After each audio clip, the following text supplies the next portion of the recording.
The story opens on a storm-ridden night, atop a darkened mansion, where the silent assassin Akira confronts a rival assassin vying for the same target.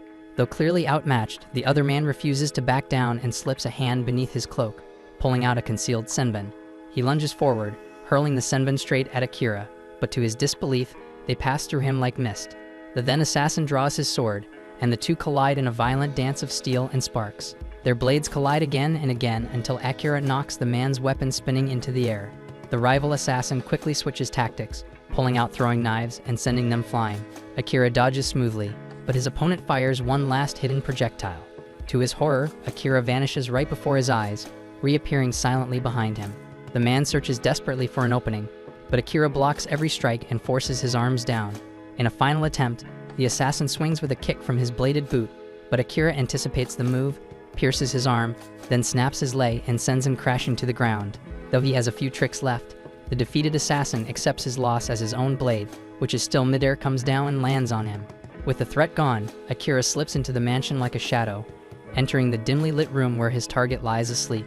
For a brief moment he hesitates, but then he raises his blade to finish the job. Long before all this, Akira lived an ordinary life as a student in Japan. During one typical afternoon, a group of girls invited their friend Tsukasa to join them for lunch. He politely declined, saying he had duties to handle for the student council, which left them impressed by how seriously he took his role as president. Nearby, a girl named Shiori received thanks from classmates she had just helped. At the same time, Akira sat quietly, reading a novel on his phone. His friend Nanes walked up and asked if he enjoyed reading isekai stories, but Akira simply replied that he read whatever was free.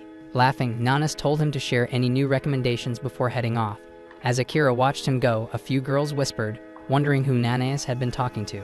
As Akira eats alone, even he found it strange that someone actually talked to him, considering how invisible he is to everyone else at school. Without warning, Akira's phone begins to flicker and distort, and a strange inky darkness spreads across the ceiling of the classroom. The shadows twist into the shape of a glowing circle, and luminous symbols gather beneath each student's feet. Everyone freezes in shock as a bright flash envelops the room. Then, the next instant, they find themselves standing inside an enormous hall. As confusion sets in, a peculiar man in priestly robes steps forward and informs them that the king will arrive shortly. When the priest moves aside, a regal-looking man and a young princess appear before them, prompting murmurs of curiosity among the group. The man introduces himself as the ruler of a distant world called Morrigan. He explains that they've been brought from another realm to aid the Retis Empire, located on the human side of the continent. The kingdom is currently under siege by demonic forces, and the king claims that warriors summoned from another world are the only ones capable of defeating the demon lord. The students, caught up in the excitement, begin to fantasize about their own grand adventure, but the priest cuts through the enthusiasm, stating that only one among them carries the mark of the true hero. To discover who it is, each student is asked to place a hand on a glowing orb that reveals their class. A boy named Waki steps up first and discovers he's been given the class of Beast Tamer. Though he's not the chosen one, the priest reassures him that his abilities still hold great value. Next, a girl named Yuki learns she's a disenchanter, while Tomoya receives the title of knight. And when Shiori discovers she's a healer, the priest announces that anyone can now check their class and stats on their own without the orb. The students eagerly open their status screens, and Nanas finds out he's a wind-type mage and turns to ask Akira what class he got. Akira responds quietly, revealing that he's been labeled an assassin, but he's baffled by how absurdly strong his numbers are. Then Tsukasa approaches the orb, and it glows brightly as it displays the hero class. The priest reacts with praise, stunned by the potential shown in his stats, and the rest of the students erupt into cheers for their charismatic class president. Akira, however, watches in silence because his instincts tell him something's off. If Tsukasa is the hero, why are his numbers so unimpressive when Akira's own stats are leagues beyond anything he's seen? As Nanas encourages him to show his class, Akira hesitates because he doesn't trust the king or his story about a demonic invasion. Choosing to stay hidden, Akira casts a concealment spell to suppress his presence. Seconds later, Nanas looks around in confusion, thinking Akira vanished, and walks away, while Asahina opens his status screen. Once everyone finishes checking their abilities, the priest announces that preparations for custom gear are underway and encourages the students to get some rest in their assigned quarters. Relieved that no one uncovered his secret, Akira quietly slips in with the rest of the group, keeping himself hidden under the concealment spell. While moving through the halls, he spots a surveillance device mounted on the ceiling and instantly realizes the king is observing their every move, so it confirms his suspicion that trusting the king would have been a mistake. But what Akira doesn't realize, however, is that a knight has been trailing him from the shadows. At night, Akira locates an unused storage room and decides it's a good place to lie low. After settling in, he sneaks back out, determined to gather information. As he surveys the city's unfamiliar skyline, he's struck by how surreal it all feels. This really is another world. He bounds effortlessly between towers, stunned by how far his enhanced abilities have taken him. Midway through his scouting, he picks up the sound of voices nearby and quickly hides himself to listen in. Inside the chamber, the princess is speaking to the king, and she refers to the summoned students as naive kids with rare powers. The king, clearly confident, tells her to move forward with their plan, so she nods and exits the room. Hidden just a few feet away, Akira narrows his eyes, wondering what exactly the king has in mind. He briefly considers ending it right there. He could kill the man before anyone noticed. The king suddenly shivers, sensing something off, but when he turns around, the room appears empty, and he returns to his work. The following morning, Akira remains under concealment while grabbing some food. He debates whether to warn the others, but concludes they wouldn't take him seriously, not when they're so easily convinced by the king's lies. At a nearby table, Tsukasa rises and addresses the rest of the students. He praises the king for giving them powerful gifts and insists they owe it to him to help defeat the demon threat. The group, swept up by his speech, rallies behind him with full support. Watching from a distance, Akira can't help but sigh. They've already swallowed the king's fake narrative. Later in the afternoon, the Royal Knight Commander Saren gathers the new recruits outside for their first training session. He introduces himself with pride, boasting that he serves as the kingdom's final line of defense. His companion Jills steps in to gently remind him not to get too carried away. Saren then explains that all the summoned students will undergo a month-long training program before being sent into a labyrinth to face real monsters. Understanding they lack any real battle experience, he assures them that he'll help guide them through the basics. The students cheer, excited for what's to come, while Akira remains hidden nearby, carefully studying Saren and wondering what his true motives might be. As Akira steps away to search for more clues, Saren leaves the students under Jill's care and slips off the training grounds. Akira then makes his way toward a fountain, only to be startled when Saren suddenly calls out to him. Alarmed, Akira wonders if his conceal ability has a hidden time limit, but Saren assures him the magic is still active, it just doesn't work on him. The knight explains that he possesses mystic eyes, a rare trait that lets him perceive thermal energy, allowing him to detect living bodies even through invisibility. Akira instinctively reaches for his blade, uncertain whether Saren is friend or foe, but the commander quickly adds that he has no intention of revealing Akira's secret. Though Akira knows the knight serves the crown, he still isn't sure if he should place any faith in him. However, Saren insists that he's not working on the king's orders this time because he has his own reasons. Then he makes a request: keep this encounter between the two of them. After a moment of hesitation, Akira decided to give the man a chance. They take a seat nearby, and Akira tells him that he's interested in reading the king's archives to better understand this world. Saren asks what level Akira's concealment skill is, and Akira replies that it's already maxed. Everything else, however, is still at level 1, and he admits he doesn't know how to improve them. Saren raises an eyebrow, then chuckles, saying the library probably wouldn't help much anyway, so he offers to train Akira himself. The thought of growing stronger and uncovering the secrets of this world excites Akira, but even with that, he still longs to return to his home and see his family again. Saren agrees with that goal, but reminds him that until he finds a way back, he'll need strength to survive. Feeling guilty about receiving help without offering anything in return, Akira asks how he can repay the favor. Saren smiles and tells him to share stories from his homeland in exchange. Then, as the knight extends his hand, Akira shakes it, smiling back and introducing himself properly as a show of respect. From that day forward, they begin training together, and Akira learns that aside from humans and demons, this world is also home to elves and beastkin. He puts Akira through rigorous drills, explaining that job levels rise only by defeating monsters, but skills can be sharpened with regular practice. As they train day after day, Saren becomes more and more fascinated by Akira's tales of Earth. Listening to his own descriptions of smartphones, planes, and crowded cities, Akira realizes just how much he once took his old world for granted, and how strange it feels to miss it now. Sometime later, Saren is sitting in a quiet room with Jills, who curiously asks why he's been spending so much time with Akira. Saren simply replies that Akira's stories about his home world were too entertaining to pass up, and Jills admits he finds them fascinating as well. But when Saren casually mentions that Akira possesses the true hero class and a max-level concealment ability, Jills freezes in shock because only the very first hero in their history had a maxed-out skill like that. Moments later, Akira approaches the room, and Jills politely excuses himself, leaving the two alone. Akira then hands Saren a book he took from the Royal Archive, noting that it contains some sensitive material. Saren confirms that the book outlines plans to overthrow the king, and explains that he wrote it himself and disguised it as a harmless cookbook. knowing Akira would eventually uncover it. Saren admits openly that the king is a corrupt man who's trying to reshape the world for his own twisted gain. Akira recalls the king's selection program and quietly reflects. Saren then adds that many within the royal knights have doubts about the king's rule. Akira then guesses that they intend to remove him with as little bloodshed as possible, and Saren confirms that. Akira mentions that with his current skill set, eliminating the king wouldn't be difficult, and he had slipped into the royal study on the first day without raising any alarms, but when the opportunity came, he couldn't bring himself to do it. Saren responds calmly, saying that having the assassin class doesn't mean he's obligated to take lives. So Akira quietly reflects that he wouldn't want his family to ever learn he'd become a killer. Saren agrees wholeheartedly, and Akira begins to question why someone like Saren would put so much faith in him. So Saren answers that it's because Akira has shown clarity and instinct, like when he refused to blindly trust the king's story from the start. That single decision in Saren's eyes proved that Akira thinks for himself, trusts his instincts, and doesn't get swayed easily. The room falls quiet for a moment, and Akira finally speaks up softly and says that he's not used to praise, that ever since he was young, people rarely noticed him at all. That catches Saren off guard, so Akira adds that he's the first person who's ever truly recognized him. With a warm smile, Saren lightly jokes, asking if Akira would be willing to help him pull off a peaceful coup, as thanks for all the compliments.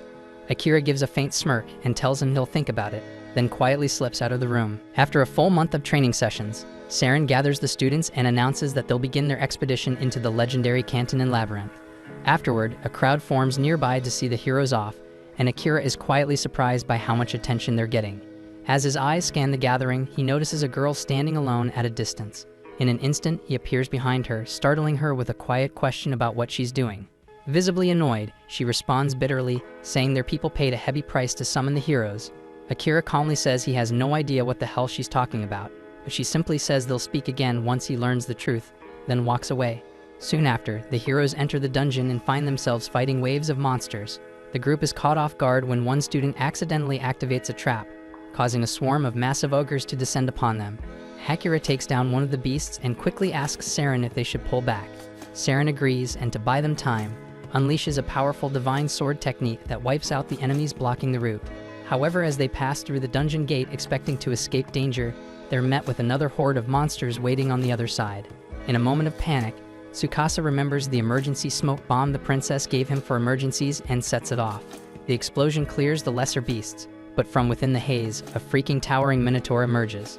When Jills enters the chamber with the rest of the group, he's stunned to see such a powerful monster lurking on a low floor.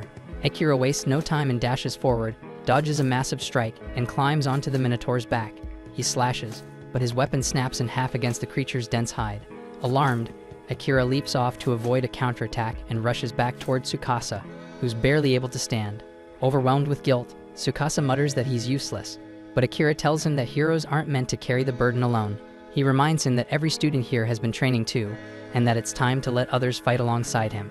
But Tsukasa's breathing quickens, and he begins to panic, consumed by fear and doubt. Noticing something off, Akira asks the party's disenchanter to step in.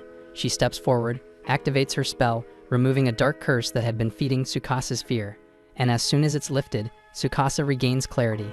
With Tsukasa stabilized, Akira turns to Saren and asks if it's time to use the technique they discussed. Saren gives a firm nod and launches a flash of lightning that crashes into the Minotaur, stunning the beast in front of the awestruck students. Seizing the moment, Akira disappears into the shadows and reappears silently behind the monster, ready to unleash his ultimate shadow-based spell. Then out of nowhere, dark tendrils burst from the shadows, wrapping around the Minotaur and piercing straight through its body. The creature is completely trapped, unable to move, as Akira drags it deeper into the darkness. Its enormous form slowly disappears until only its severed head remains behind, and then the darkness devours that too. Even though he took it down, Akira still lacks full control over his shadow powers, and now the unstable energy inside him begins to surge violently, slipping out of his grasp. Luckily, Saren rushes in and helps stabilize him, coaching Akira through the process until he's able to calm his mind and retract the tendrils. Once the danger has passed, the group returns to the castle. There, Saren commends Akira for completing the mission. It was because of him that everyone returned safely.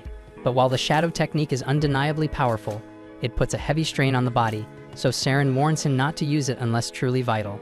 To acknowledge his efforts, Saren hands Akira a gift, a katana. He explains that the blade was originally forged by the very first summoned hero centuries ago. Akira thanks him for the weapon, but he's curious why give such a legendary blade to him instead of the kingdom's current hero Tsukasa. So Saren replies that Tsukasa already possesses the holy sword meant for battle. Besides, the king would definitely become suspicious if he saw Tsukasa carrying this one, especially since Saren technically stole it from the royal vault. Akira gets the picture and accepts the weapon, quietly thinking it's amazing that he now wields the same sword used by the original hero. But that thought leads him back to the unresolved issue with Tsukasa.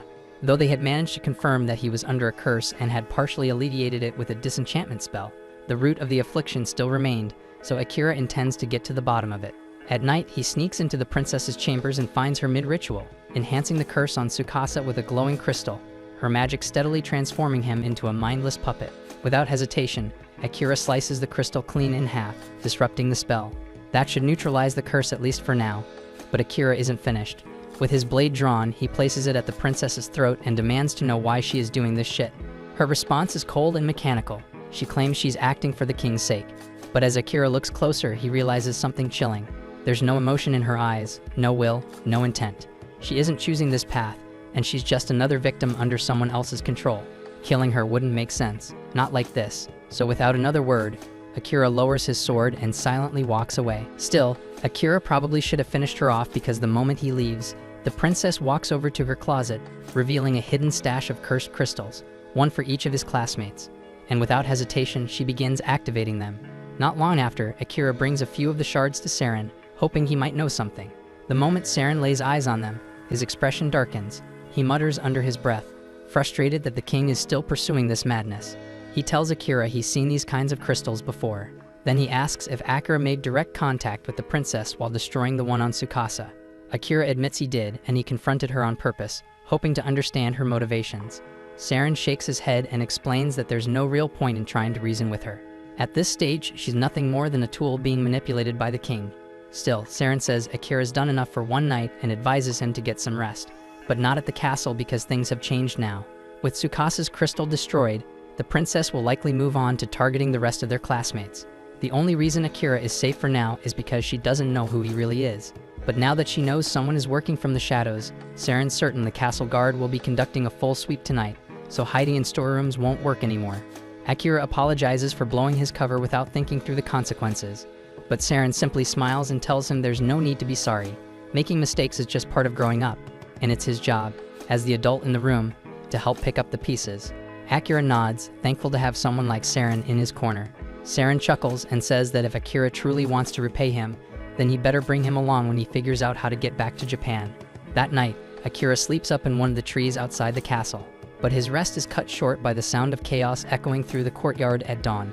Curious, he sneaks back to see what's going on. He spots a group of guards gathered around with a few of his classmates. Among them is Tsukasa, who lights up the second he sees Akira approaching. He looks relieved, but also deeply shaken. Akira's heart lifts for a second, happy to see that Tsukasa appears to be free from the curse. But the look on his friend's face immediately tells him something is wrong. Tsukasa runs up to him in a panic and asks where he's been. Akira casually replies that he was just resting, but asks what happened here. He was expecting something minor. Instead, his eyes fall on the scene behind the crowd, and he freezes.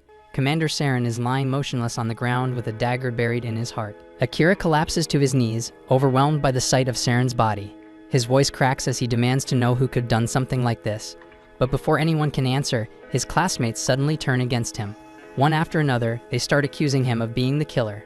The dagger lodged in Saren's chest looks just like the one Akira had been using the day before. It would be strong evidence, except all of them saw that same dagger shatter during the Minotaur battle, so there's no way this one could be his. Still, that doesn't stop them, and they insist Akira's behavior has always been suspicious, constantly vanishing and reappearing whenever he wants, so that's reason enough for them. Akira quickly realizes what's happening. The princess must have cursed the entire class, and the only one still acting normal is Tsukasa. He tries to speak up for Akira, saying there's no proof to accuse him of something this serious, but before he can say much more, the king arrives. With a cold, commanding tone, the king announces that Akira is guilty of high treason for assassinating Commander Saren. He gives a direct order. Akira is to be executed on the spot. Akira glances at the princess, and in that split second, he catches the faintest smirk curling at the edge of her lips, and right away, he realizes the whole thing is a setup. There's no point trying to explain anything because no one will believe him. As the guards move in with their weapons drawn, Akira activates his concealment skill, vanishing before their eyes. Furious, the king orders his men to sweep the entire castle, and he wants Akira found now. Meanwhile, Akira silently moves through the shadows and approaches Jills, one of the few people he knows he can trust. Once Jills notices him, he quietly tells Akira that the ones who really killed Saren were the king's own assassins, and now that Akira is a target, he needs to escape fast. Jills then adds that Saren had a feeling something like this might happen, so he left behind a bag of supplies just in case. Akira thanks him, grabs the supplies, and escapes the kingdom. Later that evening, the king and princess meet in secret to discuss how smoothly their plan has gone.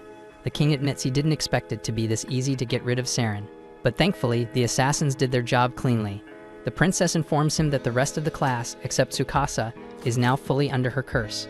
The next step is to find a reason to launch a war with the Eastern nation. The king says the students will be perfect tools for that war, and as for the one who slipped away, he doubts some kid could survive alone out there.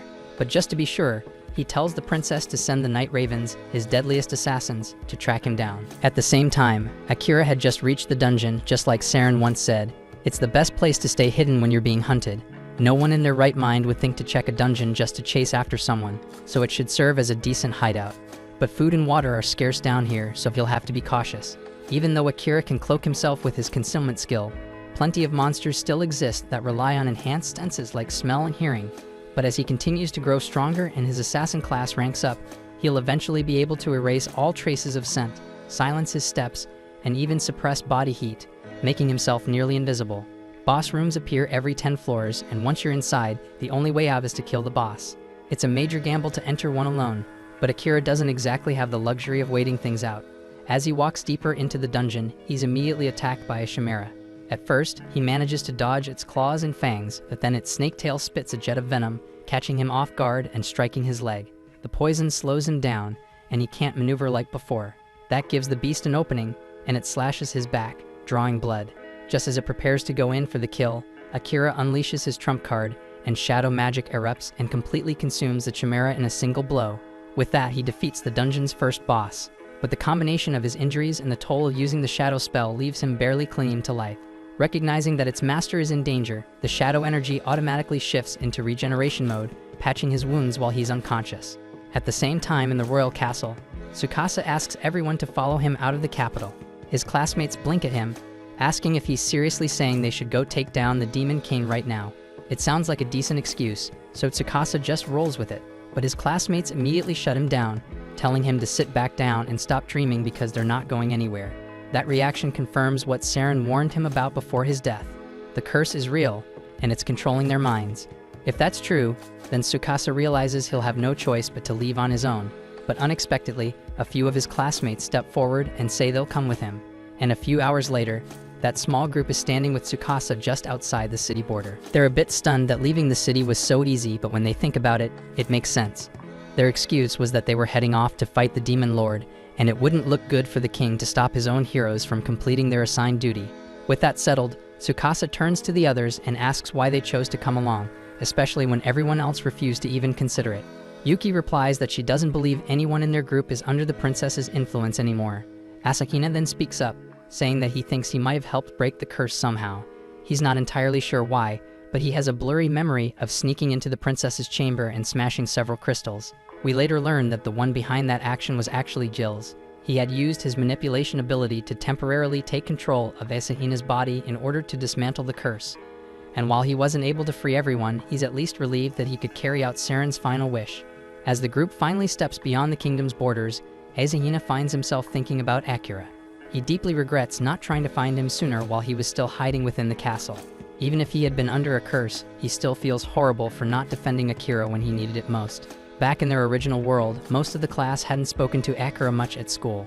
But one day while walking home, Asahina happened to run into him on a construction site. It was their first time meeting outside the classroom. Akira had asked him to keep the job a secret because he didn't want his younger sister to find out. Asahina agreed without hesitation, since he also had a little sister to look after. Coincidentally, both of their sisters happened to be close friends, and the two boys had laughed about it at the time. Back in the dungeon, Akira finally regains consciousness. For some reason, the first thing that comes to mind is a dream, one that reminded him of the day he met Asahina, so he sincerely hopes Asahina is okay. He also finds himself thinking about his mother and sister back in Japan. But once that moment passes, something odd dawns on him. He's not in unbearable pain. Even though he clearly remembers getting slashed across the back by the chimera, he doesn't feel nearly as bad as he should. Calling up his status screen, Akira notices something surprising. His stats have improved significantly after the fight with the chimera. But what really shocks him is his HP, since it's nearly full, even after the serious injuries he took. He also spots that his shadow magic has jumped to level 3, and he can't figure out how it rose so much after a single use. Still, there's no time to dwell on it right now, so he gets back on his feet and prepares to move forward. Deeper into the dungeon, Akira encounters a massive slime blocking the passage. After slicing it open, he's stunned to find a beautiful elf girl trapped inside. Thinking this is a good chance to test out one of his newly unlocked abilities, he activates World's Eye, a skill that instantly floods his mind with everything about the target's life. But there's way too much information pouring in at once, and the overload becomes unbearable. He's forced to cancel the skill partway through before his brain fries from the sheer volume of knowledge. Looking at her status, he notices her HP is dangerously low, barely at 2%. Akira gently lifts her and carries her up to the 69th floor, where there's a calm water pool. He sets her down to rest and recuperate. Sometime later, she stirs awake, and Akira offers her water to help her recover. He tells her to try and get more rest, but she admits that she's too hungry to sleep, so he whips up a bowl of warm porridge and hands it to her. Grateful, the elf girl, who introduces herself as Amelia, digs in without hesitation. Once she finishes, she looks around and asks how she ended up here, since her last memory was being much deeper in the dungeon. Akira tells her he carried her up to the nearest water source so she could recover safely. She's surprised by his kindness, admitting that no one has ever gone out of their way to help her like that, not even once. A few hours pass, and Amelia's back in top form. Together, they descend all the way to the 80th floor. Akira starts to wonder why she's still tagging along, and he figures she'd want to return to the surface after everything. But Amelia tells him she has no intention of leaving. She came down here to conquer the dungeon herself, and she's not leaving until that goal is met. Eventually, they enter the boss chamber, and the moment they step inside, a massive dragon lunges at them. They leap in opposite directions to avoid being flattened. Amelia reacts first, using gravity magic to pin the creature down, giving Akira a chance to strike. But just as he gets close, the dragon locks onto him and swats him out of the air. From the ground, Akira hears Amelia shout, telling him the dragon is tracking his mana signature, so he needs to disperse it throughout the environment. Problem is, Akira doesn't know how to do that. So instead he improvises, pulling in surrounding mana and unleashing it as a raw blast of energy before rushing in and driving his blade straight through the dragon's eye, ending the battle. The dragon collapses, lifeless. But Amelia looks at Akira, baffled by what he just did. He explains that since he didn't know how to hide his own mana, he just used the ambient mana around them as a weapon instead. She stares at him in disbelief because normal people can't do that. But before she can ask how he pulled it off, the dragon's body suddenly starts to glow brightly. The dragon suddenly shifts its form, morphing into a massive blue cat, leaving both Akira and Amelia stunned by the unexpected transformation. Amelia quickly activates her World Eye ability and examines the creature, soon identifying it as a shapeshifter. That revelation explains how it was able to assume the form of a dragon. With that knowledge, everything starts to fall into place. After all, a true dragon would have been far tougher and more resistant than this oversized feline pretending to be one. Akira is amazed at how effortlessly Amelia is able to use her World Eye, and she turns to ask why he hasn't activated his own. He recalls the last time he tried, when it felt like his brain was about to split in half, and assumes it must be because his level isn't yet high enough to handle it safely. But Amelia disagrees and believes that the real issue is that Akira is subconsciously rejecting the skill, which is what's actually preventing him from using it properly. Right then, the black cat awakens and starts to speak. He seems annoyed that he was defeated by a mere human and an elf, especially since he had transformed into a dragon just for entertainment. Akira is stunned to hear the feline talk, but his shock seems to offend the creature. The cat sternly tells him not to lump him in with the mindless, low-level beasts driven solely by instinct because he is a higher being, created directly by the demon lord himself. Akira, however, remains unfazed and responds that it doesn't matter either way because after that last blow, the cat is in no shape to continue fighting. The black cat shows no concern about dying, but before he goes, he has a message for Akira. He slowly rises to his feet, his body now radiating a dark, threatening aura, and announces that the demon lord is waiting for him in his castle deep within the volcano region of the demon continent. That declaration instantly raises Akira's suspicions, and he demands to know how the demon lord even knows about him, and why he would want him to visit his domain. The cat answers that the demon lord is a being beyond mortal comprehension, and thus he cannot explain anything further. Exhausted, the cat lies back on the ground and tells Akira to finish him off, but Akira refuses. The cat scoffs and tells him to stop acting noble. insisting that humans see all demons and monsters as enemies anyway, so killing him should be expected. But Akira doesn't share that belief because to him the true enemy is the king, not demons, and he's not willing to accept that they're automatically the enemy just because they're different. However, Amelia steps in and reminds him that the door to the boss's room won't open unless the boss kills them, or they kill the boss. The cat agrees with Amelia's logic and sarcastically asks Akira if he's planning to starve to death in this room. Curious, he questions why Akira refuses to kill him, and the response is both unexpected and strangely simple. Akira explains that he's a cat person, and unlike other monsters, this one can actually speak. So he's convinced there must be a workaround that allows them to leave the boss room without resorting to killing the creature. That's when Amelia recalls an alternative method. If Akira forms a contract with the black cat and accepts him as his familiar, the creature will no longer be recognized as a boss, which will cause the room's door to unlock. The black cat scoffs at the suggestion, mocking the idea by stating that only a seasoned magic user with precise mana control could ever perform such a ritual, and he doubts Akira has the capability. Amelia disagrees and reveals that Akira has already surpassed the minimum requirement for the ritual, and she reminds the cat of how Akira previously separated his mana from his body in order to disorient him, an advanced maneuver only the first hero has ever pulled off. She believes Akira is more than capable of completing the ritual, although she admits she can't guarantee his success. Akira then asks what happens if he fails, and the black cat warns that either one of them will die, or in the worst case, both of their lives may be lost. Despite the risk, Akira is ready to go through with it, though the cat remains confused as to why he would even take such a gamble. With a resigned tone, the cat tells him to go ahead, claiming he no longer cares whether he lives or dies. That cavalier attitude irritates Akira, who snaps back at the cat's indifference toward life, but the feline calmly replies that continuing to live holds no meaning for him anymore. Akira decides to address that mindset later, but for now he turns to Amelia and asks how to begin the ritual. She explains that the first step is to give the cat a new name. After a moment of thought, Akira names him Night, inspired by the cat's dark fur that reminds him of the night sky. The cat remains silent, showing no reaction to the name, so Akira proceeds to the next step, infusing mana directly into Night's paw. Amelia warns that once the mana transfer begins, there's no turning back. If Akira loses control during the process, it could very well cost him his life.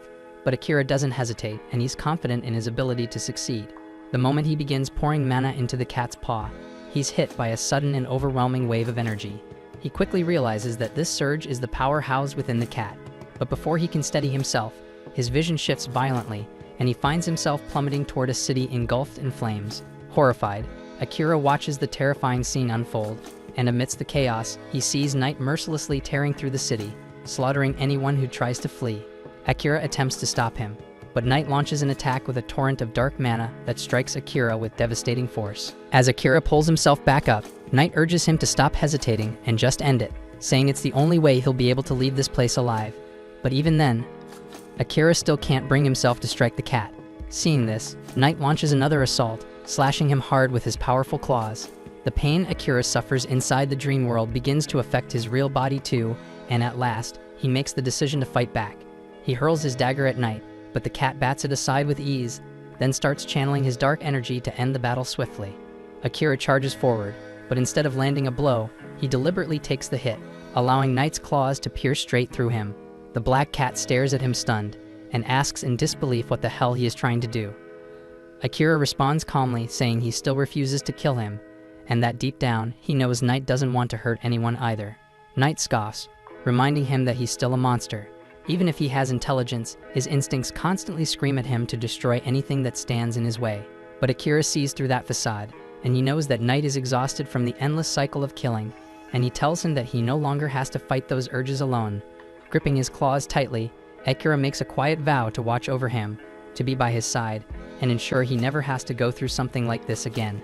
Slowly, the oppressive dream world starts to fade away, and as Night begins to place his trust in Akira, his monstrous form diminishes into that of a small, ordinary black cat, resting peacefully in Akira's arms.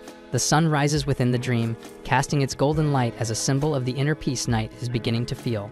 With that, Akira emerges from the dream world, and realizing that the pact ritual succeeded, he reaches out to touch Night and confirm it. A radiant golden mark appears on the back of his hand, and at the same time, the red sigil on Night's forehead shifts into gold as well. Amelia explains that this is the seal of a successful pact, and their souls have now been spiritually connected. Night awakens too, gazing up at Akira and expressing his curiosity to see just how far his new master will go. With quiet resolve, he accepts Akira as his master and solemnly pledges his loyalty and life to his service. Amelia steps forward and introduces herself, and Knight, recognizing her as his master's companion, offers her his respect as well. At that moment, a magic circle begins to glow on the ground, signaling that the boss has officially been defeated. Yet Akira appears lost in thought. He says he'd prefer to move on to the next floor, but Knight is still badly wounded. Knight reassures him, explaining that the door will remain open until they decide to use it, so there's no need to rush. He opts to take some time to heal, and Amelia suggests that this might be the perfect opportunity for all of them to get to know each other better.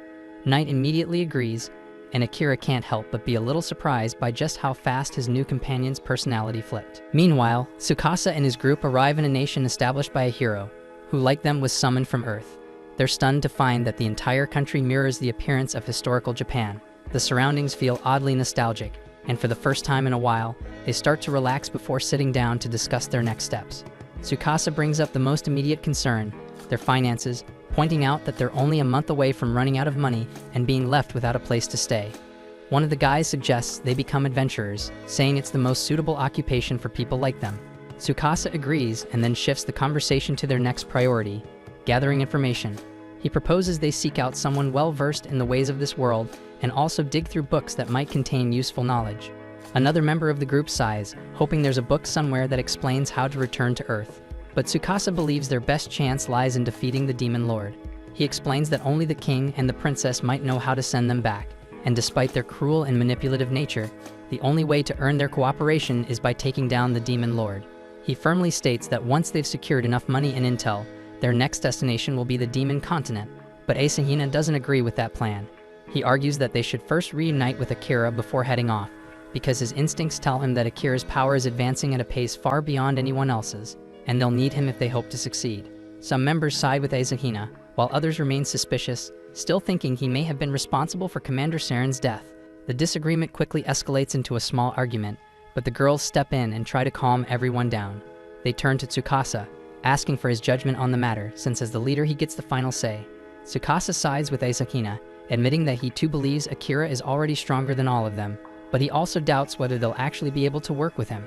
He explains that Akira has always kept his distance from others, and even now, he doesn't remember Tsukasa, despite the fact that they've been classmates since kindergarten. The group is stunned by that revelation, and even Asahina agrees that Akira isn't exactly the type to play well with the team. Tsukasa explains that according to the old legend, only the holy sword wielded by the chosen hero has the power to defeat the Demon Lord, meaning he must grow strong enough to fulfill that role. He believes that even if they do find Akira, he likely won't agree to join forces with them if they're still too weak. That's why Tsukasa decides it's best to stay in this country for now, giving everyone time to train and grow stronger before attempting to reunite with him. Meanwhile, Amelia opens up to Akira and Knight, sharing the story of her past. She reveals that her own sister forced her out of their homeland, and the soldiers who once served under her became relentless in their pursuit to kill her. Eventually, they cornered her near a cliff, and in a desperate move, she used her gravity magic to plunge into the river below, which carried her far away to safety. But she was badly injured and utterly exhausted, and that's when a black slime appeared and swallowed her whole. The next thing she remembered was waking up inside the dungeon, moments after Akira had rescued her. Akira feels sympathy after hearing her story, but Knight picks up on a few strange details. He points out that slimes typically don't devour people, and even if one had swallowed Amelia, she would have been digested long before Akira found her. Amelia admits that she doesn't fully understand it either, but she's thankful to that slime regardless, because it somehow brought her to Akira. Akira gently tells her that she should consider returning to her homeland and trying to reconcile with her sister, but Amelia has already given up on that idea. She says she doesn't have the strength to face her sister again. Akira reassures her, saying things tend to work out between siblings, because no matter what happens, they're still family. He adds that he has a sister too, and even though she's constantly giving him a hard time, he still cares about her deeply. Amelia and Knight then ask if Akira wants to return to his own world and see his family again. Akira says yes, but not yet because there's something he needs to take care of first. He begins to talk about Saren, the man who taught him how to survive in this world, and as he recalls the betrayal that took Saren's life, his emotions boil over. His voice sharpens with rage as he swears to kill both the king and the princess for orchestrating Saren's assassination. The fury behind his words sends a chill down Amelia and Knight's spines, and Amelia shouts his name, jolting him back to his senses. As the storm inside him subsides, both Amelia and Knight reveal that they know the name because Saren was once a renowned knight commander known across the land. Sensing the heavy mood, Akira decides to break the tension. He pulls out a glove and waves it in front of Knight, and true to his feline instincts, the black cat immediately pounces after it. Akira chuckles, surprised that the same trick he used on all the strays back home works on a monster cat too. Amelia, intrigued, asks to give it a try herself. And before long, both she and Akira are playfully cuddling with Knight, enjoying the soft, warm comfort of his fluffy fur as the air around them lightens once again. Knight turns to Akira and tells him to take things more seriously, reminding him that their souls are now linked, and if one of them dies, the other will perish as well. Akira says he's well aware of that, but he's still just happy to have a cat familiar, especially since he's always loved cats. Amelia chimes in with a sigh, admitting that she's jealous because she loves cats too. Once they finish fooling around, the group prepares to exit the dungeon. Akira asks Knight where the teleportation magic circle will take them, but the feline admits he doesn't know. He explains that only a select few demons still remember the ancient craft of creating such circles, and Akira instantly decides that once he reaches the demon continent, he'll track those demons down and make them work for him. Just then, a memory clicks in Amelia's mind. She recalls an old tale about pale blue teleportation circles that respond to a person's desire, taking them wherever their heart truly wants to go. However, if more than one person enters, the circle only reacts to the wishes of one individual. Akira notes that this could become a problem, but Amelia assures him with a gentle smile that she's fine going anywhere as long as she's with him. Akira doesn't dwell on her words, but as he steps into the magic circle, his thoughts briefly drift to his family. He wonders if the circle could possibly take him back home, but quickly shakes the idea away because his priority right now is revenge. With that, the magic circle lights up, and the group is instantly teleported to a dense forest where a massive, awe-inspiring tree towers in the distance. Amelia freezes in shock at the sight, while Knight calmly identifies the tree as the World Tree. He tells them that they've arrived in the Forest of Elves. Amelia is stunned they ended up here, but Akira finds it to be a welcome turn of events. Suddenly, an arrow flies through the air, aimed directly at Amelia. Fortunately, Akira spots it just in time and swiftly pulls her out of harm's way. He immediately charges toward the source of the attack, batting aside a second arrow with his dagger and closing the distance in a flash. In one fluid move, he brings the hidden archer down to the forest floor, and Amelia quickly identifies him as Liam. Liam scowls and says he never imagined he'd run into the traitor while investigating the strange light in this area. He warns Amelia to flee if she wants to survive, but Akira is in no mood for empty threats. He knocks Liam out cold, uninterested in his dramatic declarations. However, his moment of action was just a bit too late, and he looks up and sees that they've already been surrounded. Leading the elven forces is none other than Amelia's sister Kilika. With cold determination in her eyes, she tells Amelia that since she dared return to the country on her own, her death is now inevitable. But before everything fell apart, Amelia's life had been going exceptionally well. She was the designated heir to the throne of the Elf Kingdom, and she truly believed that her bond with Kilika was unbreakable, or so she thought. Over time, however, that belief began to unravel. Slowly, her most trusted advisors and even the royal guards started to turn against her. Eventually, Kilika delivered a devastating accusation, claiming that Amelia had committed a heinous crime. And without conducting any sort of investigation, the guards hastily concluded that Amelia was guilty, solely based on the fact that she was born a child of blight. Branded as a threat, she was forced to flee the kingdom before Kilika, and her forces could bring her down. And now that they're face to face once more, Amelia is completely at a loss. She tries reasoning with Kilika, insisting she'll leave voluntarily, so there's no need for conflict, but Kilika is determined to capture her at any cost. Before Kilika can make a move, however, Akira steps forward and positions himself protectively in front of Amelia. Kilika sharply questions Akira, demanding to know who he thinks he is to meddle in elven affairs. He replies calmly that he only met Amelia yesterday, but he genuinely likes her, and he won't stand by while Kilika speaks to her in such a way.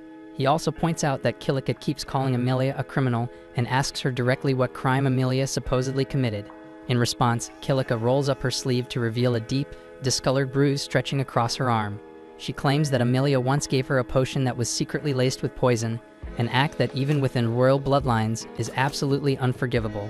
Amelia immediately defends herself, insisting that the mixture she gave Kilika truly was just a potion, but Kilika brushes it off and says no one would ever believe that story.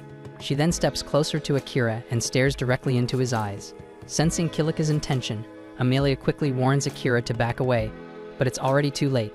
Kilika lets out a smug laugh and announces that her mesmerize ability is already in effect, meaning Akira is now under her spell, and as far as she's concerned, Amelia has officially lost her only ally. Kilika fully expects to see Amelia crumble with despair, But instead, what she sees in her sister's eyes is pure fury. Amelia shouts at Kilika to break the spell and apologize to Akira because he deserves the freedom to choose who he wants to love. This sudden outburst catches Kilika completely off guard because she had always viewed Amelia as weak and timid, but right now, she looks like she's ready to tear someone apart. Right then, Akira steps forward and calmly tells Amelia to relax, assuring her that he's not under the influence of any spell. That's because mental type abilities like Mesmerize only work on individuals who are significantly weaker than the caster. Kilika scoffs, refusing to believe that someone she considers a lowborn like Akira could possibly be stronger than her, but he couldn't care less about her opinion of him. What does matter to him, however, is how people view Amelia, so he firmly tells Kilika that she needs to retract the false accusations she made against her. Kilika demands to know what makes him so sure the accusations are false, and Akira responds by saying he's confident that Amelia would never resort to something as disgraceful as poisoning her own sister. Realizing there's no persuading Akira to hand Amelia over, Kilika abruptly commands her guards to execute him on the spot. But before any of them can make a move, the king of the elf nation appears unexpectedly and orders everyone to lower their weapons immediately. Kilika is stunned to see him, since he was supposed to be away on an extended inspection for several more months, but the king explains that something urgent came up, prompting his early return. He then demands an explanation for what Kilika is doing out here, but before she can respond, all the guards quickly speak up in her defense, claiming she's done nothing wrong. The king immediately suspects that she must have used her Mesmerize ability to manipulate the guards, so he commands her to release them from her control at once. Then without hesitation, he walks over to Amelia and offers her a heartfelt apology. He doesn't know exactly what her sister has put her through, but he assures her that Kilika will be held accountable for her actions. After that, he turns to Akira and sternly instructs him to leave immediately, stating that there's no valid reason for a human to be trespassing on elven territory. Amelia steps in to defend Akira, explaining to her father that he's the one who saved her and brought her home safely. And while the king acknowledges that he is thankful for Akira's role in returning Amelia, his disdain for humans remains unchanged, so he insists that Akira leave regardless. In that case, Amelia declares that she'll leave too, but the king becomes furious and refuses to allow it since Amelia is the only one he fully trusts to succeed him as ruler of the kingdom, and he won't stand by and let her walk away. Still, Akira steps in and reminds him that it's not his decision to make, it's Amelia's. The king firmly tells Akira to stay out of the matter, insisting it doesn't concern him, but Akira isn't one of the king's subjects, so he sees no reason to follow that command. In fact, he states plainly that he's more than ready to make the king listen by force if necessary, and judging by what Akira just did to Liam, who's still lying on the ground, the king can already tell he isn't bluffing. That said, the king has never been one to shy away from a challenge, so he formally proposes a duel to Akira, under the condition that the loser must obey the victor's commands. Akira agrees without hesitation, and with the challenge set, the king declares that the fight will take place at the base of the holy tree, in keeping with elven custom. And as they head toward it, Amelia quietly apologizes to Akira for dragging him into this mess, but he tells her there's no need because he willingly chose to get involved. Shifting the conversation, he brings up how Kilika called her a child of blight and asks what that's all about. Amelia explains that according to an ancient elven legend, when twins are born, one may be different from their parents. This child is believed to bring disaster upon the land, and is thus labeled a child of blight. In the past, it was common for the odd twin to be killed at birth because of this belief, and Knight is taken aback to hear that elves still hold on to that superstition, even though it was debunked long ago. Amelia explains that it usually isn't an issue anymore, but recently Kilika has been using it against her more frequently, mainly because Amelia's eye and hair color differ from all of their family. It's painfully clear that Kilika is just using the legend as a convenient excuse to cast Amelia out. But personally, Akira remarks that he finds Amelia's hair and eyes to be absolutely gorgeous. Eventually, they arrive at the base of the holy tree, and since Kilika was the one who instigated the conflict, she will be the one to face Akira in the duel. But before it begins, Akira makes the decision not to use his concealment skill, because there's no point in winning unless everyone can see it happen with their own eyes. Amelia warns him that Kilika is the strongest swordsman among all the elves, so the battle won't be easy, and he should stay on his guard. Akira picks up on the fact that Amelia still seems to speak of her sister with admiration, even after everything that's happened. She explains that they were once incredibly close as children, and no matter what Kilika does, Amelia will always see her as her beloved sister. As the duel begins, Kilika pulls her sword, while Akira opts to keep his own blade sheathed. Kilika demands to know if he's trying to insult her by not taking the duel seriously, but Akira calmly replies that he simply doesn't want to risk accidentally killing her in combat. Once the duel starts, Kilika rushes forward and unleashes a flurry of precise strikes aimed at his vital points, yet Akira effortlessly evades each one. He admits that Kilika truly lives up to her reputation as the strongest swordsman, but his speed is simply beyond hers, allowing him to slip through her attacks and push her back with ease. He then advises Kilika to surrender before she hurts herself, but she refuses to be underestimated and activates her trump card. A fierce current of wind envelops her blade, and she releases a violent gust toward Akira. The technique takes him by surprise, catching him off guard for a moment, though he quickly regains composure and sidesteps the blast. Knight identifies Kilika's skill as buff magic, and Amelia explains that it's the only form of magic Kilika can wield, one she's honed nearly to perfection through relentless training. With this ability, Kilika launches devastating wind attacks at will, forcing Akira to stay on the move to avoid them. Amid the clash, he notices a deep sadness on her face. When he asks about it, she denies it, claiming she's happier than ever, but Akira insists she looks anything but. Unwilling to entertain his probing any longer, Kilika hurls another attack, but he smoothly ducks under it and sweeps her legs, sending her crashing to the dirt. Before she can recover, Akira appears behind her, resting his sword gently against her neck, a silent sign that he could have ended the fight at any moment. Once again, he urges her to surrender and reconcile with Amelia, but Kilika refuses with fierce defiance. She snaps that she could never make peace with someone who took everything away from her, then bursts into a furious rage, unleashing uncontrollable waves of wind in every direction. She cries out that she's been left with nothing, that Amelia and her divine blessing took it all away. In the past, Kilika and Amelia had been close friends, but everything changed when Amelia was revealed to possess the spirit medium class. Once mastered, it promised unmatched power across the continent, and from that day onward, nothing Kilika achieved was ever considered enough. Amelia tries to assure her that none of it is true, but Kilika is far too consumed by anger to listen. Right then, Liam walks up to Amelia and quietly asks for her help to save Kilika, handing her something that immediately makes her understand his plan. She climbs onto Knight's back and uses the holy tree branch Liam gave her to channel purification magic, breaking the spell that had everyone under Kilika's control. The moment the enchantment lifts, Kilika descends into a wild frenzy, summoning her strongest wind blast yet. So Akira is forced to counter using his shadow magic, and after a fierce struggle, he manages to overpower the raging winds, sending Kilika crashing to the ground and stripping away her will to continue fighting. Moments later, Liam and Amelia rush to her side to make sure she's alright. Kilika glares at them and bitterly asks if they've come to mock her now that she's been defeated. Liam gently assures her that isn't the case, saying he's genuinely worried about her, but Kilika refuses to believe him. She accuses him of running straight to Amelia the instant the spell wore off, helping her undo what was left of Kilika's magic. Amelia, however, calmly tells her that Liam was never under her spell to begin with. Kilika insists she's lying and tells them to just get it over with, banish her, execute her, anything, because she doesn't want to live like this anymore. But before she can say more, the king speaks up, declaring that if anyone deserves punishment, it's him, for being the reason Kilika ended up this way. Confused, Kilika demands to know what the hell he means, so the king explains that long ago, he sealed away parts of her memory to protect her, though now he realizes that decision was a grave mistake. As he lifts his forgetting skill, all of Kilika's lost memories come flooding back at once. She recalls that when she was a child, she spent her days training near the dungeon. One afternoon, a mysterious stranger appeared near the entrance and told her she could grow stronger much faster if she used one of the strange orbs he carried. Naively trusting the man, young Kilika took one of his orbs and ran into the dungeon to test it out. But the moment she did, a swarm of powerful monsters appeared out of nowhere. Realizing she couldn't take them all alone, she tried to flee, only to discover that the creatures were pursuing her outside.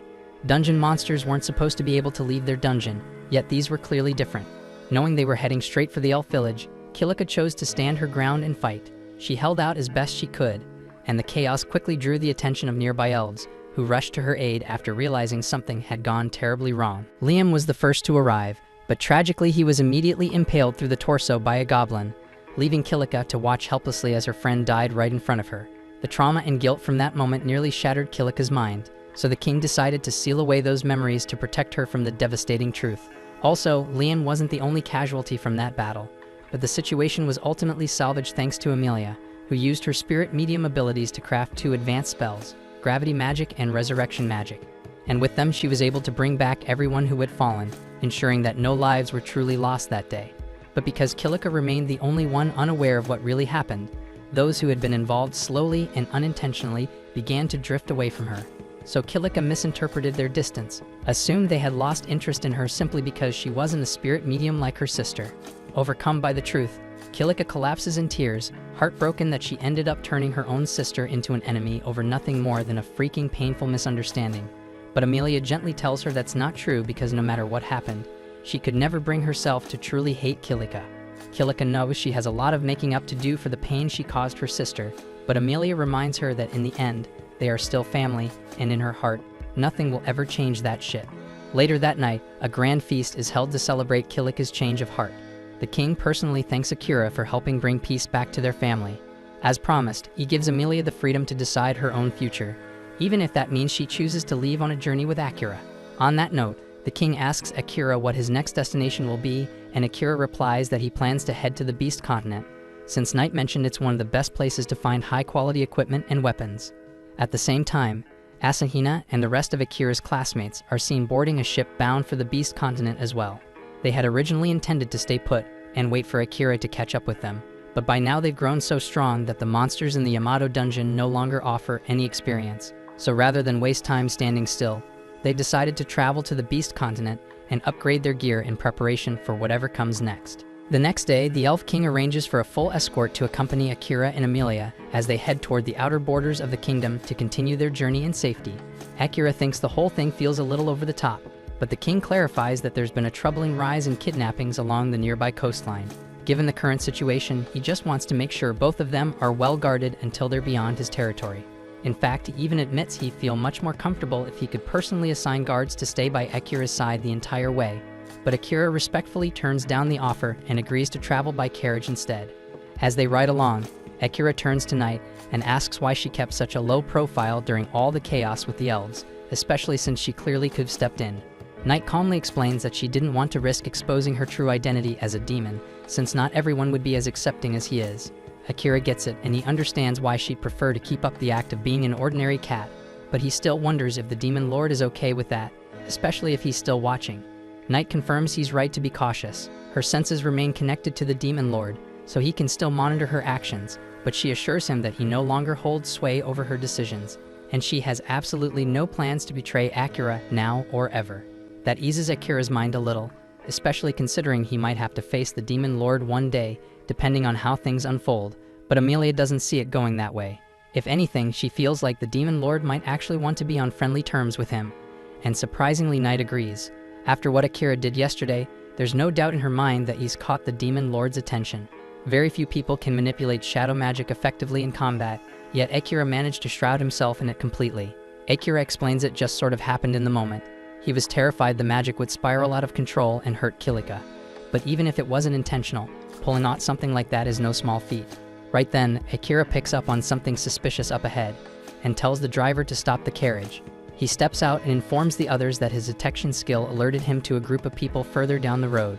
The driver grabs a telescope and sure enough, spots a group of bandits waiting just ahead. And worse, the bandits also spot them and reveal they're holding an elf hostage. They threaten to kill her unless Akira and the others comply with their demands. So with no better option for now, the group holds back while the bandits toss them a pile of ropes and order everyone to tie each other. At that moment, Amelia steps down from the carriage, and the moment the bandits catch sight of her hair color, they light up with excitement. They immediately recognize her as one of the elf princesses, and if they turn her over to someone like Lord Graham, they're certain to land a massive reward. While the bandits are too busy grinning and whispering about their lucky break, Akira silently activates his presence concealment. In the blink of an eye, he knocks them all unconscious before any of them even realizes what's happening.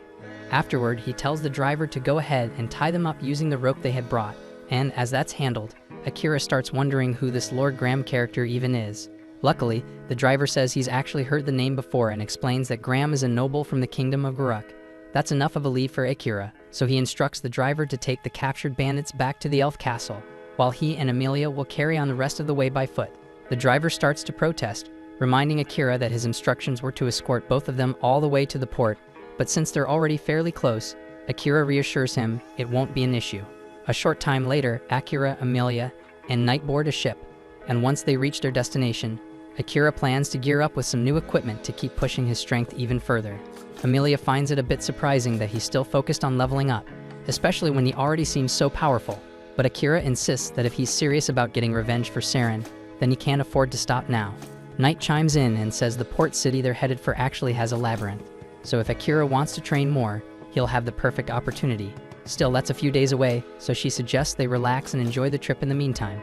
Amelia's practically glowing with excitement because it's her first time sailing, and she tells Akira she's really looking forward to watching the sunset with him. But when she turns to see what he thinks, she realizes he hasn't heard a single word. His attention is completely absorbed in a book, the same one her father gave him as a farewell gift, and he's reading so intently that he doesn't even notice Amelia's annoyed expression. In fact, Akira spends the entire voyage buried in that book, leaving Amelia feeling a bit left out by the time they finally arrive at the Beast Folk continent. As they disembark, Akira notices something off. The only ones doing the heavy lifting around the port are humans. That immediately strikes him as strange, but before he can dwell on it for too long, a group of beastmen steps forward and blocks their path, demanding that he leave Amelia behind and get lost. It doesn't take long for Akira to realize what's going on, and the beast folk here clearly have a low opinion of humans, and this could easily spiral into something messy. So without wasting time, he calmly asks Amelia to stay back and let him handle it. Akira starts walking straight toward the beastmen, and they immediately burst into laughter, mocking him outright. After all, there's no way a scrawny human could possibly pose a threat to their kind. But instead of using brute force, even though he could easily wipe the floor with them, Akira takes the smarter route and casts a shadow spell that temporarily blinds them. With that handled, he calmly leads Amelia past the stunned group. As they make their way into town, Akira picks up on the fact that a lot of people are staring, and it doesn't seem aimed at them but at night, so she explains it's because cats are feared and looked down on in this region. That evening, after checking into a hotel and enjoying a filling dinner, Akira suggests they call it a night. The room has 2 beds, but with a flustered look, Amelia notes that the beds are so large, the 2 of them could easily share one. The comment catches Akira completely off guard, and while he's still processing it, Night, fully aware of what Amelia is trying to pull, decides to make herself scarce to give them some privacy. Akira tries calling her back, but she's already disappeared. Then Amelia casually announces that she's going to shower, leaving him frozen, unsure how to react. Then when Amelia comes back dressed in a nightgown, she finds Akira already in bed, employing the highly advanced technique of pretending to be asleep. Figuring he must be tired from the day's events, she lets it slide, puts her plans on hold, and slips into bed beside him to get some rest. The following day, Night returns to the room, and upon seeing Akira and Amelia lying in the same bed, jumps to conclusions and assumes they must have gotten a little cozy after all. But she brushes it aside and reminds them they've got company arriving soon, so they should probably get dressed. Not long after, there's a knock at the door.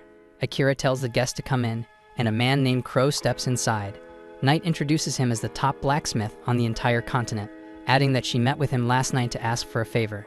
Normally, Crow wouldn't take on random requests like this, but when the infamous Nightmare of Adlia asks in person, even he couldn't turn her down. That title catches Amelia off guard, and she wonders what Crow meant by calling Night that.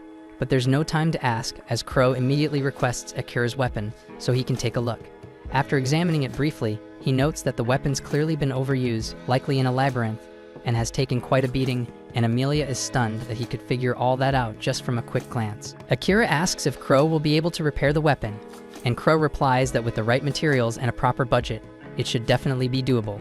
Akira also inquires about the possibility of crafting around 20 throwable assassin knives, but Crow looks taken aback upon realizing Akira is actually an assassin. After regaining his composure, he tells Akira that he likely lacks the experience to properly handle weapons made by someone like him. Amelia immediately takes offense to what sounds like an insult toward Akira's skill, but Akira can't exactly argue with the assessment. Night steps in and tells Amelia to let it go, because while Crow may be a blacksmith now, he used to be part of the hero's party, and when it comes to battle experience, he definitely knows his stuff. Even though Crow stands by what he said about Akira's lack of experience, he still agrees to take on the job of forging the weapons Akira requested. He scribbles down a detailed list of the materials Akira will need to gather for the job, and in the meantime, he says they'll be holding on to Akira's sword to keep it from getting damaged any further.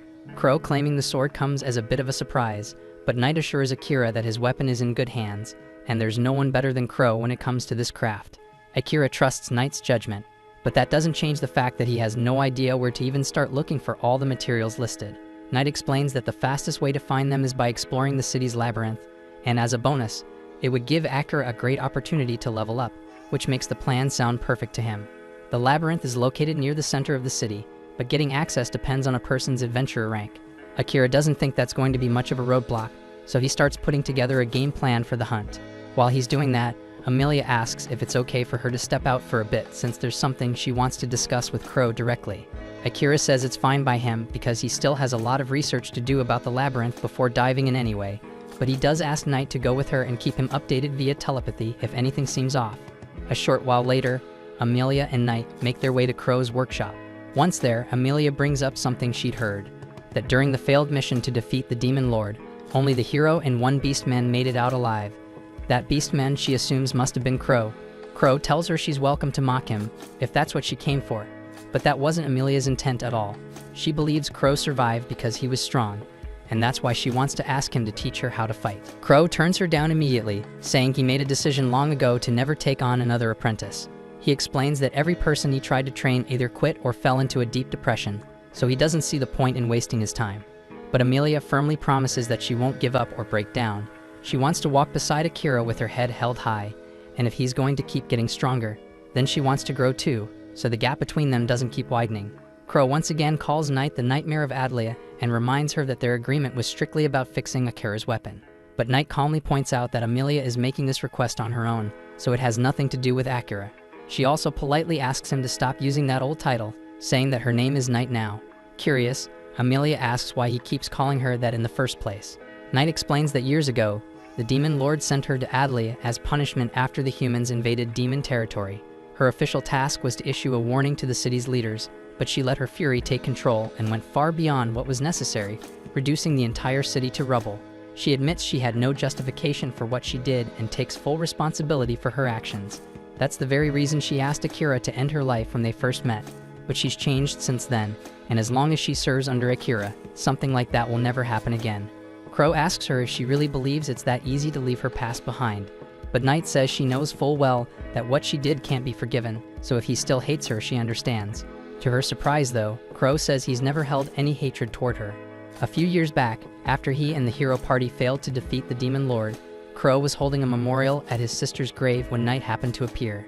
She immediately recognized him as one of the few survivors from that battle, and when she saw he was grieving, she told him he could kill her if he wanted, and she wouldn't resist. But Crow told her that he didn't blame her for what had happened, and as far as he was concerned, she was nothing more than a weapon forged by the Demon Lord to carry out his commands, and blaming her would be no different than blaming the blade rather than the one who wielded it. In response, Knight asks if he ever planned to confront the Demon Lord again, but Crow calmly tells her that neither she nor the Demon Lord was responsible for his sister's death. After Knight's attack on the city, Crow's sister had been doing her best to help people who were trapped beneath the rubble. But at that same moment, a nobleman was frantically trying to escape. Instead of finding another path, he chose to blast through the area, hitting Crow's sister with a deadly attack just because she was in his way. That man was the one who truly took her from him, so if Crow ever intended to take revenge, it would have been on Lord Graham. But in the end, he never followed through with it, because he knew deep down that his kind-hearted sister would never want him to walk that road. At that point, Amelia cuts in and outright calls Crow a coward for backing out. She accuses him of clinging to a fake belief that his sister wouldn't want revenge, just so he wouldn't have to face the truth or deal with his pain. She says she gets it more than anyone because for a long time she told herself the same thing, that she was doing everything for her sister's sake, but Akira helped her realize how far off base she really was. Her words hit Crow hard, so they stir something deep inside him, and he needs a moment to deal with it. So he quietly asks Amelia and Knight to leave him alone for the rest of the day. At the same time, Akira is out in the city researching the labyrinth, when out of nowhere monsters begin pouring out of it and flooding the streets. Amelia sees the chaos unfolding and rushes in to help, but suddenly she's intercepted by a boy named Oram. She instantly recognizes him as the same boy who deceived Kiliko when they were younger. Oram says he's acting under the Demon Lord's orders to keep Amelia alive, since she has rare magic that might come in handy, so he surrounds her with monsters and swiftly takes her hostage. And by the time Akira arrives on the scene, Oram has already dragged Amelia back into the dungeon. Akira plans to go in and get her, but first he has to clean up the situation outside. He tells Knight to step back, and she quickly takes to the skies, knowing exactly what's coming. Akira then unleashes his shadow magic without holding back, letting it consume every monster in sight.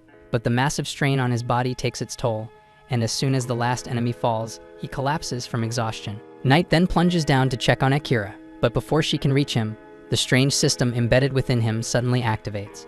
Due to the massive mana drain from his body, he's instantly swallowed by a surge of shadows and thrown into a full recovery state. Knight has no idea what the hell is going on, but within seconds Akira's wounds disappear, and his body looks completely healed, But even so, he's still unconscious. And when he finally regains consciousness, he finds himself lying in a bed he doesn't recognize. Dazed and confused, he turns to Night and asks what happened. And she tells him he collapsed after pushing his shadow magic too far, so she brought him to Crow's place to keep him safe while he recovered. Akira, a bit anxious, asks how long he's been out, worried it might have been 5 or 6 hours. But Night tells him the truth, that it's been a full day and 5 extra hours. That hits him hard, but she says it's not that surprising because he nearly killed himself draining every drop of mana. But what's weird is that while unconscious, his shadow magic triggered on its own and completely refilled his mana reserves. She still can't explain how or why that happened, so she asks if he knows anything about it. But Akira's just as lost as she is, and honestly he couldn't care less right now because he's got more pressing things to deal with. He hops out of bed and, spotting Crow, thanks him for letting him crash there while he was out, but now he has to move.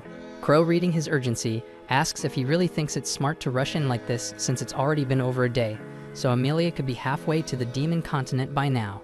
Akira doesn't even flinch because if that's the case, then he'll just go to the damn demon continent and bring her back, but Crow questions how he plans to take on demons with no weapons. Akira snaps that he'll figure it out somehow, even if he's unarmed, but Crow casually gestures toward a nearby table, where all of Akira's gear is fully repaired and neatly laid out, ready for battle, and they've been sitting there the whole time. The fact that Akira didn't notice is enough proof that his head's all over the place, so Crow tells him to take a breath and think clearly before charging in. Realizing the old man's got a point, Akira settles down and checks his weapons. Crow actually reforged his sword into twin short blades better suited for an assassin's style, but it took a ton of materials and effort. So naturally, Crow tells him he expects to get paid back once Akira saves his girl. Crow had one last thing to give him, so he tossed Akira an old ring with the words, "I will lead you anywhere," carved into its surface. Turns out it was forged by a former hero and carries a unique enchantment that it points the wearer toward whatever they desire most. Akira gives it a shot while focusing on Amelia, and right away, a glowing red line shoots out from the ring, pointing straight toward the labyrinth. If she'd been taken to the demon continent, there's no way it would have gone that way, so for some reason, Amelia must still be held somewhere inside the labyrinth. He might not know the exact spot, but just knowing she's still there is more than enough, so he straps on his gear and heads out the door with Night right behind him. On the way there, Night quietly asks him not to pull any reckless crap like he did before. Akira apologizes, realizing he completely forgot that if he dies, she dies too. So he should have thought about that before pulling such a dangerous move, and he promises to be more careful moving forward. At the same time, deep inside the labyrinth, Amelia is lying across some broken pillars, and Oram watches her with a satisfied grin since things have gone just the way he wanted. He explains that demons like him can use magic to control monsters, but he's never had the chance to try it on a humanoid before, so he was curious to see how it would affect her. While he couldn't take over her mind, the spell still managed to freeze her body, which made keeping her restrained a lot easier. Using a faint voice, Amelia asks why they're still stuck in the labyrinth. Oram, feeling a bit bored, decides to entertain the question and sits down for a casual chat. He tells her that only second-rate demons have teleportation abilities, and since he's just a third-rate one, he has no choice but to wait until the superior arrives, and only then can they teleport her out of here. Amelia then asks where exactly they plan on taking her, but Oram simply shrugs that he has no clue, and he swears he's not lying. He knows she's trying to dig for answers, but he's not bothered, and even if that assassin friend of hers comes storming in to save her, he's confident Akira doesn't stand a chance against him. Still, he assures her she won't be harmed since he's under strict orders to deliver her to the demon lord alive and unharmed, and he fully intends to follow those orders. Outside the labyrinth, Akira finally arrives, and the ring makes it clear that Amelia is definitely down there, so without wasting a second, he tells Night to move fast. But just as they're about to head in, a girl suddenly calls out to him, asking to join in the mission to rescue Amelia. Akira immediately recognizes her as the one he briefly met during the hero parade, but there's no way she should know Amelia's in the labyrinth. So he doesn't hesitate and grabs her by the throat and demands to know how she found out, and he makes it very clear that whether she walks away from this or not depends entirely on what she says next, so she better choose her words carefully. Gasping and struggling for breath, the girl chokes out that she tracked Amelia's scent using her beast folk ability. The trail led her straight to this location, and it vanished at the entrance, so she assumed Amelia must be inside. Akira narrows his eyes, clearly not convinced, but Night steps in and says it's actually normal for beast folk to develop scent tracking abilities, so her story could be legit. Akira eases up and drops the girl to the ground, then coldly demands to know who the hell she really is and why she's here. After catching her breath, the girl introduces herself as Leia Lagoon, the first princess of Uruk. She says she received intel that the demon lord had set his sights on Princess Amelia, so she came to warn them. But if that's true, Akira asks why the hell she didn't speak up the moment he and Emilia arrived in town, so Leah explains she didn't think anyone would believe her without hard evidence. She wanted to investigate and gather proof first, but before she could do that, the demons made their move. Akira still isn't sure she's being honest, so he activates his scan skill to check her status. From what he can tell, she's not lying, but something in her stat window catches his eye, a unique skill. He asks what her spirit barrier ability does, and Leah is surprised he knows about that, but Akira shuts her down since he's the one asking questions here. She explains that while most barriers are fixed in place, her spirit barrier can be attached to things that move. Akira immediately asks if that includes people, and Leah confirms it. And that's all he needs to hear because she could actually be a valuable ally for what's coming. Then Leah adds something else. The Demon Lord is targeting Emilia specifically because he wants her resurrection magic. Hearing that, Akira fully grasps how high the stakes are now, so he doesn't waste another second and tells Leia to hop on Night with him because they're going in now. At the same time, deep within the labyrinth, Aurum had just revealed that the Demon Lord is after Emilia's resurrection magic, but Emilia can't wrap her head around why. Demons already live for what's basically forever, and they're notoriously hard to kill, so what would they even need resurrection magic for? Honestly, Aurum doesn't get it either, because the spell can't bring back people who've been dead too long, and once it's cast, it can't be used again for several days, so its usefulness is actually pretty limited. What throws Emilia off even more is how much Aurum already knows about the details of her resurrection magic. But before she can ask anything, he casually shifts the conversation. He reminds her that once he kills Akira, she won't be able to bring him back anyway because she already used the spell on herself after taking that fatal blow. He grins, practically giddy at the thought, saying he can't wait to see the look on her face when Akira's lifeless body hits the ground, and he wonders if her reaction will match the sheer horror he saw on Kilika's face all those years ago. Meanwhile, on the surface, while heading toward the dungeon, Akira turns to Leia and asks what she was doing in the Kingdom of Ravens when he first ran into her. She explains that she was searching for her family, who had been kidnapped by a black slime. That catches Akira off guard, and Emilia also had a run-in with a black slime, though he's not sure if there's a connection between the two events. Leah continues, saying she was adopted by Uruk's royal family, but before that, she lived in a quiet, remote village. And one day, a black slime suddenly showed up. Normally, slimes are weak monsters easy to kill, but this one was different. It devoured her mother, father, younger brother, and wiped out the entire village in a single day. There's no way a normal slime could have done that, so she's convinced someone tampered with it and released it on purpose. After losing everyone she knew, the royal family stepped in and offered to adopt her, recognizing her potential as a protector. She accepted and eventually became a princess of Uruk, and by using her new title, she began digging into the slime incident, and her search eventually led her to Ravens, and that's when she first crossed paths with Akira. While investigating, she discovered her village wasn't the only one hit. Dozens of people, humans, beast folk, even a few elves, had vanished in similar attacks. All of them were sacrificed in some kind of summoning ritual. And the worst part was that she later learned the ritual was the one that summoned the heroes. So when she watched the parade that day, it wasn't to celebrate. She was there to see the faces of the people her entire village was sacrificed to bring into this world. Akira asks her if she holds any resentment towards him for what happened, but she says she knows he and the other heroes aren't to blame for what happened. Her hatred is directed at the king and princess for killing the people she loved for their personal gain. And Akira also has a score to settle with them, so he and Leia have something in common. While they are on the topic of the summoning ritual, Akira tells Leia that he doesn't believe that the king actually summoned them to fight against the Demon Lord, and Knight tells him he's right to not believe it because it's a bold-faced lie. The Demon Continent hasn't attempted an attack on humanity in the past 100 years, and they have shown no signs of doing so either, so the king's claim of needing to summon heroes to fight back is complete bull. The group eventually arrives inside the labyrinth, and the way things work here is that you must defeat a certain number of monsters on each floor before you will be allowed to progress to the next. Akira says he can use his shadow magic to take care of the monsters quickly, but Knight tells him he can't do that. He's going to have to fight a demon when they find Emilia, so it's a bad idea to risk exhausting himself before they get there. But Akira says they have no other choice since Leia can't fight, and he's the fastest one here. Knight tells him she can fight in his place, and if she goes into battle mode, she should be able to tear through the monsters on each floor in no time. But there's a risk of her losing control to her instincts in that form, so she's worried she might hurt Akira or Leia. Akira looks at Knight and assures her that as long as he is here, he will make sure she doesn't lose control, so Knight decides to put her faith in him. Knight then unleashes her full power and begins rampaging through the labyrinth with Akira and Leia on her back. And to make sure she doesn't lose control, Akira is using their mental link to keep her calm. Since they've got time, he asks her why demons are so hated in the first place. So Knight explains that the first demons generally aren't bad people, but the first demon king did order an attack on the other nations. So ever since then, people have held disdain for demons. Some demons are genuinely evil and see other races as nothing but bugs to be crushed. But at the same time, there are demons who wish to live in peace and avoid bloodshed. So she asks Akira to remember that not all demons are evil.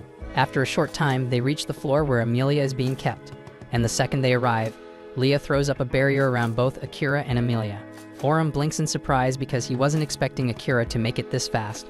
But Akira, dead serious, says he's here to take Amelia back. Oram just laughs and asks how exactly he plans to do that when he's about to die.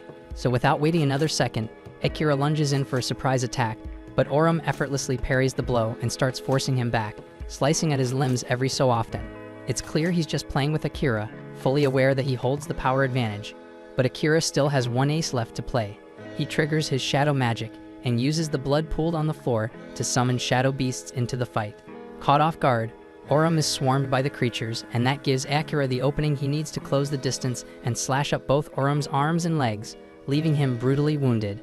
As a desperate move, Oram summons all the labyrinth monsters under his control and sends them charging at Akira, who's still reeling from the strain of using shadow magic. But just before the monsters reach him, Leah casts a reversed spirit barrier around Akira, bouncing their attacks right back at them and wiping them out. Now, Oram has nothing left and every option is gone, and he's completely at Akira's mercy. And even though Akira knows the logical thing to do is finish him off, he hesitates since Oram looks too much like a human. That moment of doubt ends up costing him because he waits too long, and it gives Oram's superior enough time to arrive, so Akira's heart sinks. He barely survived a fight with a third-rate demon, and now he's standing face-to-face with a second-rate one, and he has no idea how he's going to survive this. Thanks for watching. If you enjoyed the recap and are excited for the next episode, make sure to like, subscribe, and hit that notification bell so you don't miss our daily recaps.